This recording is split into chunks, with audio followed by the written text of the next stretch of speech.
The dream of owning a home is a powerful motivator, but for many, the reality of finding that perfect place can be a daunting task.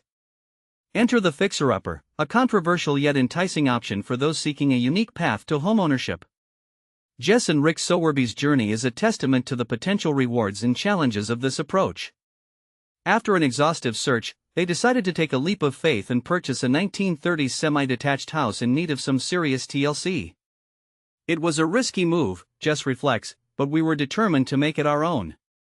The benefits were clear: a significant cost savings compared to turnkey homes, and the opportunity to customize their space. However, the path was not without its obstacles. We had to learn quickly, Rick explains. From rewiring to plumbing, we tackled it all. And the results speak for themselves. Their home, now a vibrant space documented on Instagram, is a testament to their hard work and vision. But here's where it gets controversial: is a fixer-upper the best way to achieve your dream home? While it offers an affordable entry point and the chance to add significant value, it also demands time, expertise, and a healthy dose of contingency planning. You have to be prepared for the unexpected, says Chris Husson-Martin, an estate agent.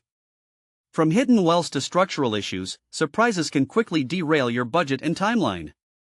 And this is the part most people miss: the emotional investment. When you put your heart and soul into a project like this, it's hard to let go, Jess admits. Our home is more than just a property, it's a labor of love. So, is a fixer-upper right for you? It's a complex question with no one-size-fits-all answer. But for those willing to roll up their sleeves and embrace the challenge, the rewards can be truly transformative. What do you think? Is the fixer-upper path a brave adventure or a risky gamble?